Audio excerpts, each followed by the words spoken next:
우리 해마다 찾아오는 성탄절인데 그래서 성탄절만 되면 인사를 하죠. 메리 크리스마스라고 합니다. 아까 했지만 한 번 더 할게요. 옆 사람한테 메리 크리스마스 합시다. 여러분이 메리 크리스마스를 많이 인사말로 사용합니다. 성탄절에. 근데 뜻을 혹시 아시는지 모르겠어요.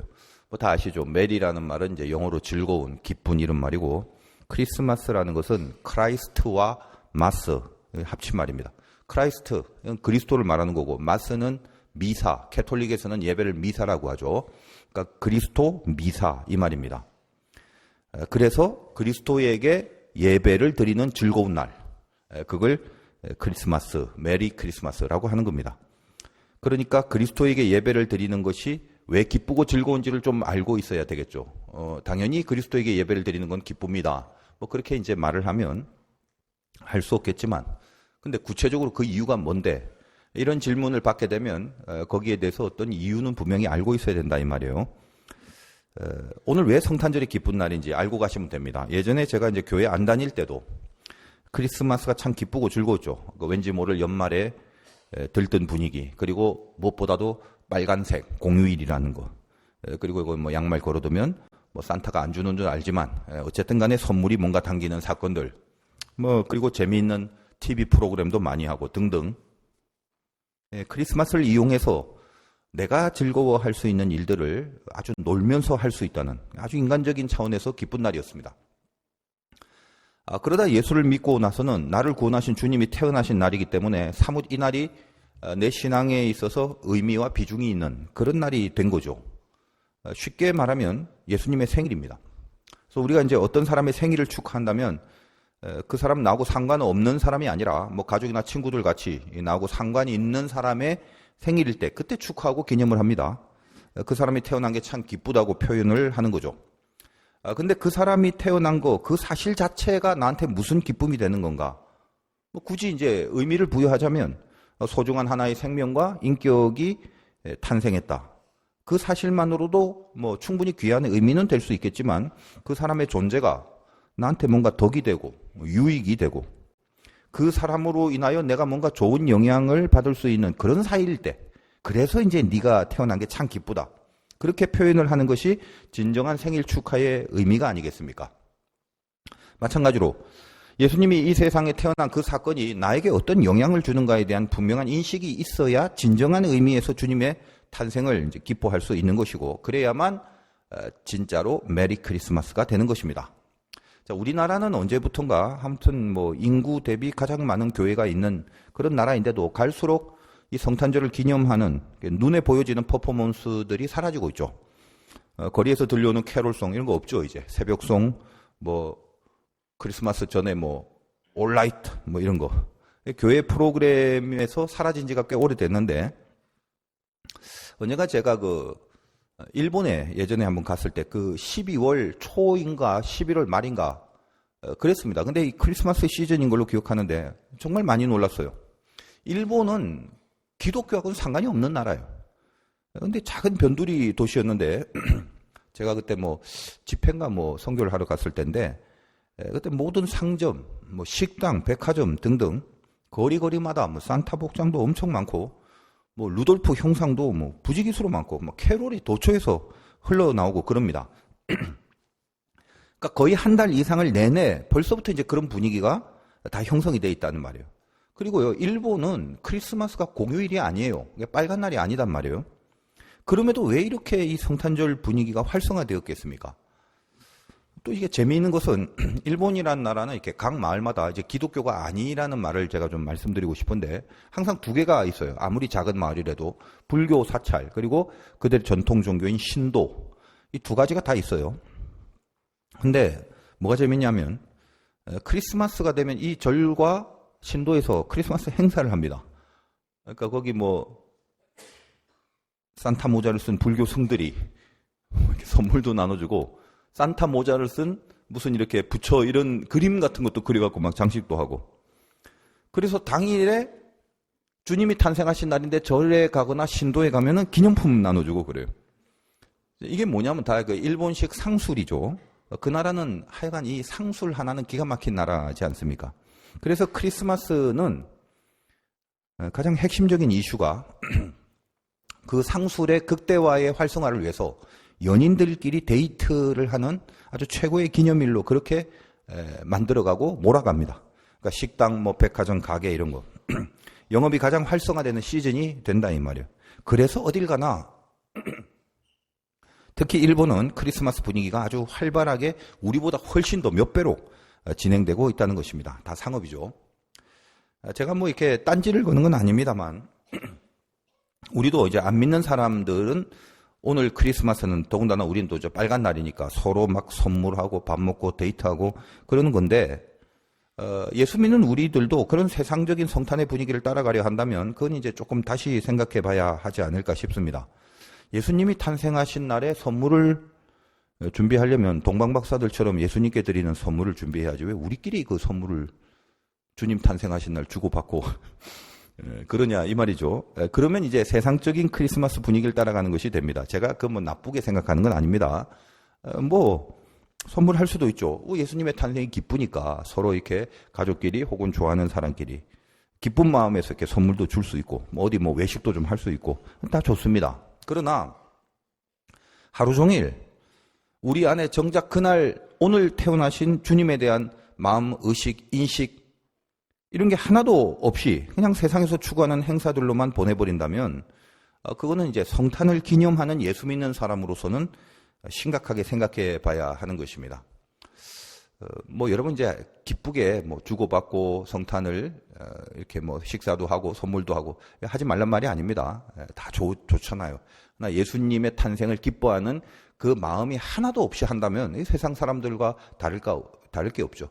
그러니까 우리의 기쁨과 즐거움의 뿌리에 예수 그리스도의 탄생이라는 게 있는 상태로 이 하루가 기념이 되는 게 중요하다라는 겁니다.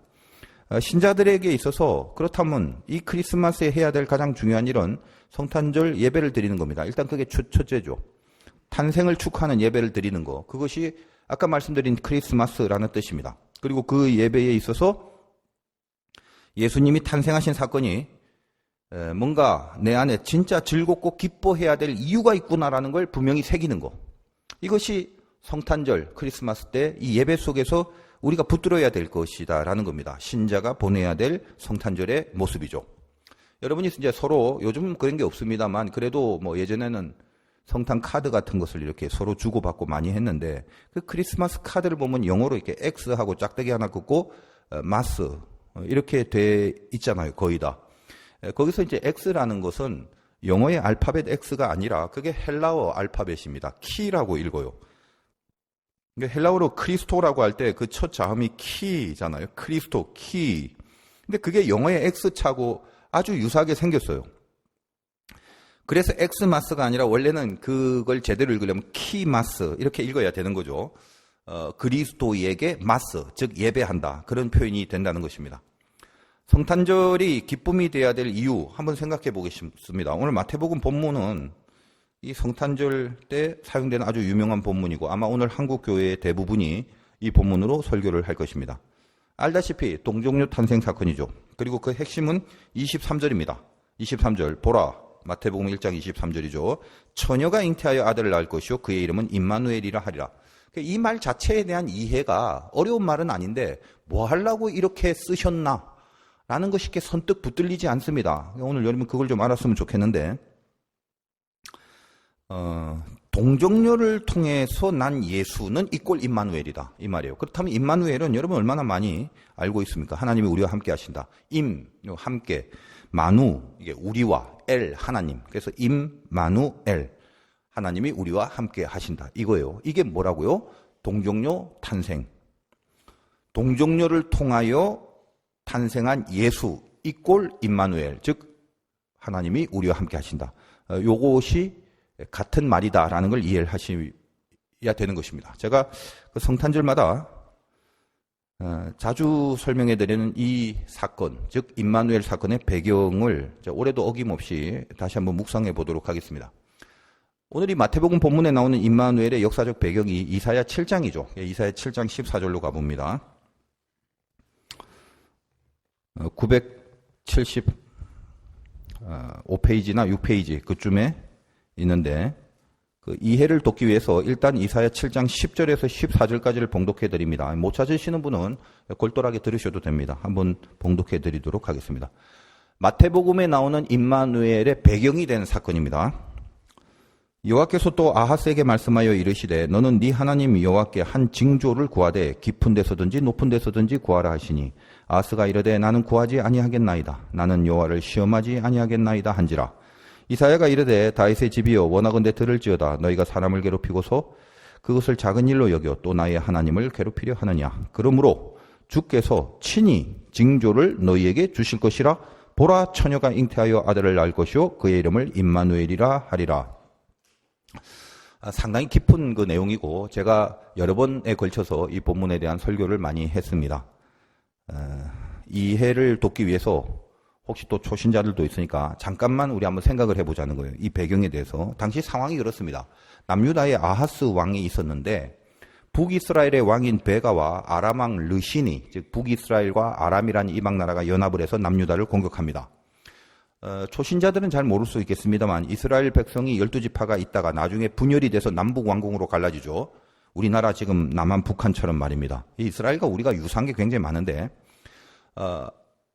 사울과 다윗, 솔로몬 왕 이후 솔로몬의 아들이 르호보암입니다. 그가 남왕국으로, 그 밑에는 달랑 두 지파, 유다 지파와 베냐민 지파로 르호보암을 중심으로 남왕국이 건설되고 북쪽은 솔로몬 신하 중에 여로보암이 12지파 중에 10지파를 중심으로 북이스라엘을 만듭니다. 그리고 사마리아를 수도로 정하여 남북왕국은 갈라집니다.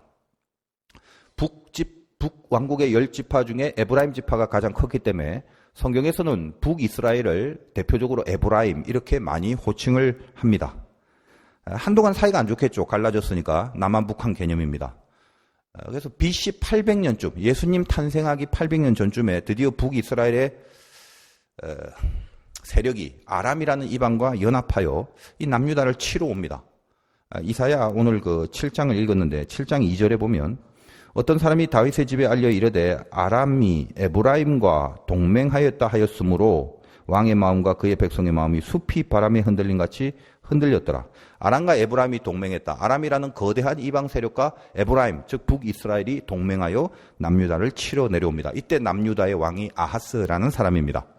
그 소식을 듣고 숲이 바람에 흔들린 같이 불안하고 두려워 떨고 있었다는 거죠. 이 싸움이라는 것은 승산이 없는 싸움이라는 걸 남유다의 아하스 왕은 다 알고 있습니다. 군사력으로 따지면 이거는 택도 없는 싸움이죠. 싸움을 할 필요도 없죠. 현실적으로 대책이 없습니다. 끼케야 생각해낼 수 있는 한 가지는 당시 거대 세력인 아수르라는 이방 제국에 빌붙어서 뭔가 원조를 구하려는 그 정도 마음만 갖고 있었을 것입니다. 근데 그것도 확신이 없는 상태죠. 이때 이제 선지자 이사야가 아하스 왕에게 와서 하나님의 메시지를 전합니다. 야, 걱정하지 마. 너 안 망해. 두려워하지 마. 하나님이 함께 하신다. 기타 등등. 이런 이야기를 들으면 우리 같으면은 엄청나게 막 기쁘고 감사하고 든든하고 뭐 이래야 마땅할 것 같은데 읽어보면 이 선지자의 말을 듣고도 아하스는 그 주신 말씀에 대한 믿음이 없습니다. 그래서 믿음 없는 걸 알고 친절하게도 이사야 선지자는 아하스에게 또 못 믿는 것 같은데 정 못 믿겠으면 징조를 구하라고 합니다. 그러나 징조를 구하지도 않습니다. 이 표현에 의하면 나는 하나님을 시험하지 않겠습니다. 그래서 징조를 안 구합니다라고 표현을 합니다만 실은 믿음이 좋아서 그런 게 아니라 그 징조조차도 구할 만한 믿음이 없음을 그걸 말해주고 있는 것입니다. 왜 그럴까요? 왜 아하스는 하나님의 선지자인 이사야가 두려워하지 말라고 했는데 하나님이 해결해 주신다고 했는데 왜 그런 말씀을 듣고도 믿지 못하고 두려워만 하고 있는 건가요? 참 이상하지 않습니까? 왜 이렇게 못났지? 하나님이 분명히 그렇게 해준다고 말씀을 해주셨잖아. 그러나 그 모습이 오늘 저와 여러분의 모습이라는 걸 분명히 새기시라고 이 말씀이 우리에게 주어지고 있습니다. 여러분이 얼마나 많은 하나님의 말씀을 들으면서 살아가고 있습니까? 올해만 해도 달랑 주일 한 번 예배만 참석을 해도 50번이 넘는 설교를 듣고 있는 겁니다. 그렇다면 수없이 많은 하나님의 말씀을 들었으니 오늘 여러분은 아하스처럼 두렵지 않고 불안해하지 않고 담대하고 평안하고 그러신가요? 만약에 안 그러신다면 아하스를 책망하면 안 됩니다. 우리는 아하스와 똑같은 사람입니다. 그걸 성경이 말해주고 있는 겁니다. 아하스나 우리나 왜 하나님의 말씀 앞에서조차 그 말씀을 못 믿고 두려워하나요? 이 불신의 이유가 뭐냐 이겁니다. 아하스나 우리나 마찬가지 하나죠. 현실감. 그 현실감 때문입니다. 현실을 통해서 느껴지는 감. 그 현실감이 모든 인간에게 가장 큰 영향력을 미치는 겁니다. 우리는 다 현실에서 살기 때문에 그렇습니다. 한 인간의 마음과 어떤 자세, 내 생각의 판도를 좌지우지하는 것이 바로 이 현실감입니다. 신자들에게는 또 하나의 감이 있어야 되고 또 하나의 감이 있습니다. 굳이 말하자면 그것을 믿음감이라고 그렇게 붙여봅니다. 현실감이라는 것은 현실을 딱 보면 그 현실로 인하여 다음 수순이 현실적으로 어떻게 될 것 같다라는 감을 잡는 거. 이게 현실감이에요. 그에 비해 믿음감은 뭡니까? 믿음을 가지면 그 믿음으로 인하여 그 다음 수순이 어떻게 될 것 같다라는 감을 잡는 거. 그게 믿음감입니다. 우리들이 불신과 두려움과 불안함을 갖고 있는 이유는 현실감이 믿음감보다 더 강하기 때문에 생겨지는 거다 이 말이에요. 우리가 하나님을 향하여 가지고 있는 믿음, 이게 하나도 없는 건 아닙니다. 믿음 다 있어요. 그러나 조금만 있다는 거예요. 감이라는 거, 이거는 뭔 신비한 게 아닙니다. 아, 감 잡았어. 감이 와. 이럴 때. 그게 그렇게 신비한 게 아니다 이 말이에요. 많은 경험들을 통해서 익숙해진 패턴에 대한 인식, 그게 감입니다. 전투를 해보니까 군사력이나 무기가 딸리면 지더라. 그런 경험들이 많아지면 그걸 통해서 지금 내 상태를 보면 이길런지 질런지에 대한 감이 생기게 되는 거예요. 그래서 그 경험들이 쌓이면서 원인과 결과의 도식이 만들어지고 그 인과 법칙이 사람의 판단을 좌지우지하게 되는 것입니다. 그럼 여러분은 현실감이 큰가요? 믿음감이 큰가요? 대부분 오랫동안 하나님을 믿고 살아왔다 할지라도 육신이란 껍데기를 입고 현실이라는 현장을 살아오는 우리들에게는 언제나 현실감이 믿음감을 압도할 수밖에 없는 실정이기에 우리는 현실감이 더 클 수밖에 없는 상태가 되어 있는 것입니다. 물론 개중에는 혹시라도 영적인 경험들이 누구보다 많아서 어느덧 이 믿음감에 대한 익숙한 패턴, 이걸 더 많이 경험한 사람들이라면 그로 인해서 생겨진 믿음감이 현실감보다 더 강한 상태로 살아갈 수도 있을 것입니다. 그러나 그런 경우는 많지가 않습니다. 믿음감이 강력했던 삶의 모습을 보였던 대표적인 사람이 여호수아 같죠. 가나안에 들어가서 수많은 전투를 하면서 승리해 나갑니다. 그러나 가나안의 전투는 여러분 알다시피 여호수아서를 읽어보면 이게 현실적으로 이길 수 있는 조건이 아닌 전투들이 꽤 많았습니다. 여리고부터 시작하여. 그러나 여호수아는 현실감을 이길 수 있는 믿음감, 그거를 그의 경험을 통해서 축적해 나가죠. 르비딤의 전투, 그것이 시작이었습니다. 그의 믿음감의 경험의 시작이죠. 분명히 현실적으로 이길 수 없습니다. 그러나 보니까 모세가 기도를 하네. 그러니까 이기게 된다. 현실적인 인과관계를 넘어서 영적인 역사를 경험하고 그 경험들이 오히려 현실보다 더 익숙한 패턴으로 자리 잡게 됩니다. 여호수아에게. 그래서 믿음감이 점점점 현실감을 누르고 가나안 땅에 들어가서 전투에 나가 싸워 승리하는 역사를 만들어가게 되는 것입니다. 그러나 그런 부분의 인물들이 그렇게 많지 않다는 거예요. 신앙생활을 하면서.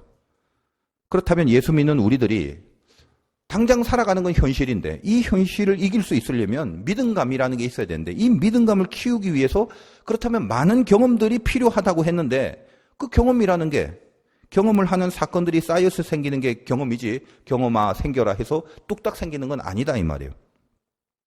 지금 아하스가 어느 세월에 현실감보다 믿음감을 더 세게 만들어서 현실을 이기려고 이 믿음감을 만들어내는 경험들을 어느 세월에 쌓아나갈 수 있겠습니까? 이제 곧 북왕국과 연합한 세력이 지금 쳐들어온다는데 말입니다. 그래서 하나님이 이사야를 통해서 아하스에게 이 믿음감을 말씀을 통해서 주시려는 거예요. 여기서 우리가 이 신앙의 가장 중요한 원리를 붙들 수 있어야 됩니다. 우리의 육신, 이 껍데기를 입고 있는 우리 상태에서 그리고 우리들이 이 땅의 현실에서 믿음이 더 강해질 수 있는 방법이 무엇이냐? 우리는 경험의 수를 통해서 현실을 믿음으로 이렇게 이길 수는 없습니다. 우리의 영적 경험의 숫자는 우리의 몸뚱아리가 이 땅에 있고 껍데기를 입고 있기 때문에 항상 현실감의 경험보단 믿음감의 경험이 더 많을 수가 없다 이 말이에요. 그래서 늘 약합니다. 그러면 하나님이 이사야를 통해서 오늘 아하스에게 이 믿음감을 주려고 말씀이라는 걸 사용하신 것처럼 오늘 우리들에게도 마찬가지. 육신을 입고 있는 우리들에게 믿음이 더 강해질 수 있는 방법은 뭐나? 우리는 영계를 접촉하는 것보다는 이 육계의 접촉이 훨씬 많은 것이고 그것이 이 세상의 인생이고 그러므로 이 땅을 살아가는 동안은 믿음에 대한 감을 키우기 위하여 이 믿음감을 경험할 수 있는 기회가 절대로 많을 수 없다고 말씀드렸는데 어쩌란 말이냐 그러면 방법이 없는가? 그래서 하나님이 우리에게 주신 방법이 뭐냐? 말씀이라는 걸 주시는 거예요. 말씀의 능력이 그겁니다. 영적인 경험이 육적인 경험보다 많지는 않지만 순식간에 영적인 경험이 많아진 것 같은 그런 믿음의 영역을 만들어낼 수 있는 방법. 그것이 하나님의 말씀이라는 사실이에요. 말씀을 붙들면 믿음감이 현실감을 누릴 수 있다는 것입니다. 이것이 우리에게 주어진 말씀의 능력이에요. 아하스에게 주신 말씀이 뭐죠? 친히 주신 징조. 여러분, 내가 알았어. 너 징조도 안 구하니까 내가 친절하게 징조조차 내가 먼저 주마. 이런 마음이죠. 하나님의 마음. 그러면 지금 이 전투를 앞두고 하나님이 주시려는 징조가 어떤 징조여야 좀 어울릴 것 같습니까? 마치 엘리야에게 보여준, 그리고 그 엘리야가 기대했던 그런 것처럼 뭐 폭풍 같은 바람을 보여준다든지 땅이 갈라지는 지진을 보여준다든지 막 불이 타오르게 하는 위력을 보여준다든지 그런 징조를 주신다면 야 하나님이 우리가 약하니까 친히 이런 거대한 자연의 힘을 이용해서 북왕국의 공격을 물리쳐 주시려나 보다 그렇게 생각할 수 있을 것 같은데 전혀 그런 종류의 징조가 아닙니다. 어떤 징조입니까? 이 아하스 시대부터 800년 정도 후에나 일어날 그 사건, 동정녀 탄생의 사건을 징조랍시고 주십니다. 이 징조를 받았을 때 아하스는 속으로 뭐래? 뭐라는 얘기야 이게? 아마 충분히 그렇게 생각을 했겠죠. 이 말씀을 붙잡고 힘이 나갔고 맞아 믿습니다. 담대해집니다. 두려움이 없습니다. 절대 이러진 않았을 것입니다. 그러나 아하스가 그랬든 안 그랬든 아무 상관이 없습니다. 하나님은 이 약속을 주셨고 결론적으로 하나님의 말씀처럼 북왕국의 공격은 실패로 끝납니다. 우리의 믿음감을 이 현실감보다 더 강하게 하기 위하여 하나님은 말씀을 주신다고 했는데 그러므로 말씀은 우리 현실을 이길 수 있는 힘을 가져야만 하는 거예요. 그럼 현실이 뭔데? 말씀드렸습니다. 인과 법칙이에요.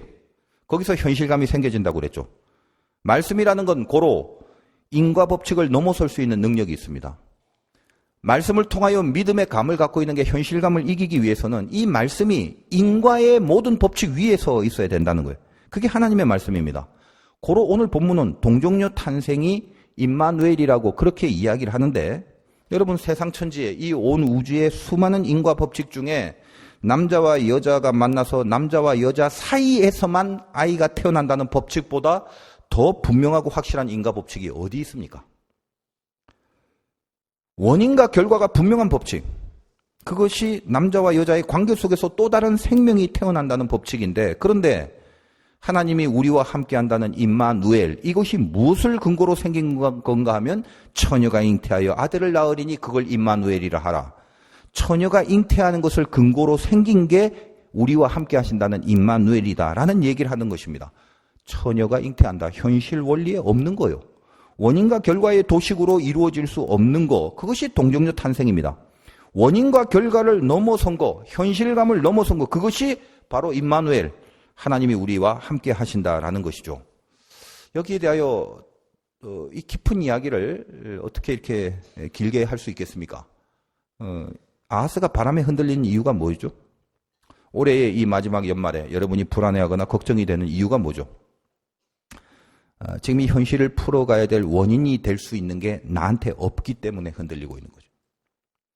인과관계의 도식에 빠삭한 우리들은 원인이 나에게만 있다면 불안할 결론, 두려울 결론이 없다라는 현실감을 갖고 있기 때문에 원인만 있으면 되는데 살펴보니까 아하스처럼 이 싸움을 이길 수 있는 원인이 나에게 없다는 거예요. 그게 우리 모두의 불안입니다. 하나님을 안 믿는 게 아니에요. 믿고 있지만 이 현실감이 압도하는 힘 때문에 내 믿음감이 현실감을 이길 수 없는 자리에 우리가 있는 것입니다. 북왕국의 공격을 맞을 그리고 그 거대한 세력과 군사력을 우리가 꺾을 그 결과를 가능하게 할 원인이 자기에게, 세상에, 현실 안에 없다는 거예요. 그때 하나님이 우리에게 말씀하십니다. 뭐라고요? 내가 너와 함께 한다. 그게 임마누엘이에요. 여러분이 임마누엘이라는 말은 수없이 하지만 이것이 내 가슴에 박혀서 여러분의 불안을 꿰뚫고 들어와서 얼마나 대단한 말씀인가를 붙잡고 동정녀 탄생인 성탄을 맞이해야 됩니다. 성탄이 주는 마지막 궁극의 목표는 내가 너와 함께 한다라는 임마누엘이라고 하지 않습니까? 너 아무것도 없어도, 다시 말해 여자가 남자 없이도 아이를 낳게 하는 것처럼 네가 아무것도 아니라도 좋아. 너 아무것도 없어도 좋아. 나는 너와 함께 할 거다. 그렇게 말씀을 하시는 거예요. 이 모양인데요. 그래, 너 아무것도 없는 거 알아. 네가 돈이 없다고 하는 말이 아니야. 네가 무슨 건강이 연약해서 그래서 힘도 하나 발휘하지 못한다는 거 그거 내가 알아. 그래도 좋아. 그게 중요한 게 아니야. 혹은 믿음이 없는데 죄 짓고 살았는데요. 끝까지 죄 지으면 안 되겠지만 너의 영적인 그 상태 내가 알아. 그러나 그 모든 것을 원인으로 내가 너에게 함께하는 게 아니야. 그것과 상관없이 나는 너와 함께한다. 이 약속을 말씀으로 주십니다. 여러분이 예수를 안 믿고 하나님 앞에 아웃된 존재라면 모르겠습니다만 여러분이 하나님의 자녀인 이상 우리의 이 연말의 상태는 각자 다 다를 것입니다. 어떤 사람은 은혜 가운데 또 강력한 믿음의 확신 가운데 연말을 맞이하는 사람이 있는가 하면 끝내 부럽고 두렵고 초조해서 바람에 흔들리는 모습으로 이 자리에 있을 수도 있습니다. 내년에는 어찌해야 될 것인가? 오늘 성탄절을 다들 기쁘다 메리 크리스마스 하는데 나에게 진짜 메리가 있는가? 이런 여러 가지 것들을 생각해 볼 수 있는 시간이 될 수도 있습니다. 힘든 사람, 아픈 사람들은. 그런데 거기에 하나님이 뭘 주십니까? 말씀을 주시는 겁니다.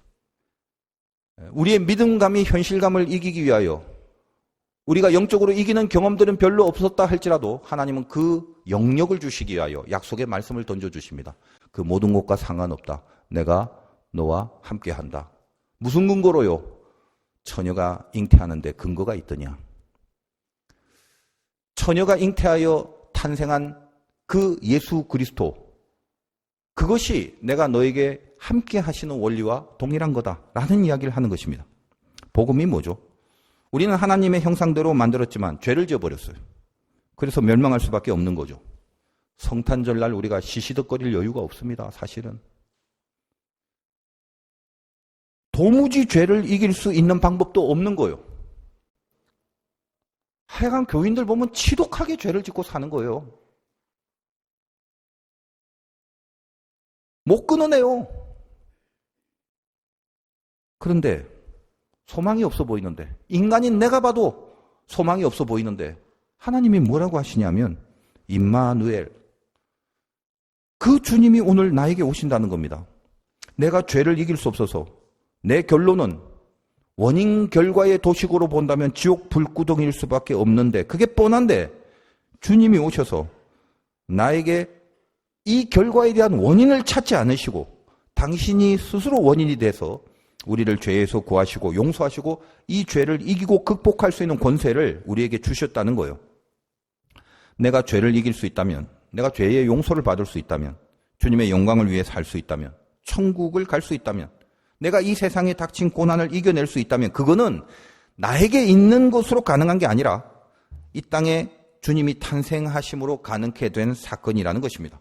그것이 오늘 성탄의 의미고 가치가 되는 거예요. 오늘 주님이 탄생한 게 그토록 기쁜 이유가 바로 여기에 있는 겁니다. 알고 기뻐하셔야 되고 알고 즐거워하셔야 됩니다. 목사인 저라고 뭐가 완벽하겠습니까? 늘 절망이 더 큽니다. 이렇게밖에 안 되는가? 이걸 이기지 못하는가? 여기서 이걸 이렇게 가야 분명히 맞는데 왜 이렇게 딸리는가? 그러다가 나는 과연 자격이 있나? 그러다가 나는 과연 이 신자로서의 사명을 잘 해낼 수 있을까? 혹시 하나님이 나를 이렇게 등 돌려 버리신 것은 아닐까? 목사님 저도 그 정도로 생각하는데 여러분이 진짜 예수를 믿는다면 왜 그런 갈등이 없겠습니까? 고민과 갈등이나 좌절감 하나도 없이 신앙생활 한다는 것은 제가 볼 때 제대로 예수 믿는 인생이 아니라고 생각을 합니다. 어디서 힘을 얻어야 될까?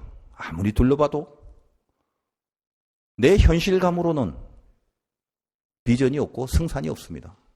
그때 이 말씀이 나에게 떨어집니다. 우리 모두에게 처녀가 잉태하여 아들을 낳을 것이라 이름을 임마누엘이라 하라.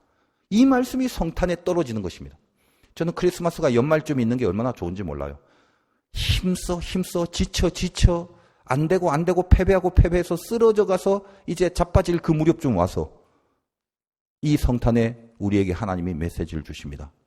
너한테 있는 걸로 너를 세우지 않아. 내가 너와 함께한다. 그래서 우리를 다시 일으키시는 하나님의 능력이 이 성탄에 선포되는 것입니다. 오늘 하루 동안 여러분이 엉망이라도 좋습니다. 염치 없이 살라는 말은 아닙니다만 그럴 수밖에 없는 연약함을 아시는 하나님이 우리들에게 그럼에도 내가 너와 함께한다는 약속을 주십니다. 임마누엘에 붙들릴 수 있는 은혜가 있다면 오늘 이 성탄절 예배는 하나님 앞에 온전히 드려지는 우리의 마음의 예배가 될 것이 분명합니다. 현실감, 그것보다 더 강한 믿음, 그 믿음감이 예수님의 탄생을 묵상할 때마다 내 안에 생겨지는 하나님의 깊은 은혜의 열매가 되시기를 주님의 이름으로 축원드립니다.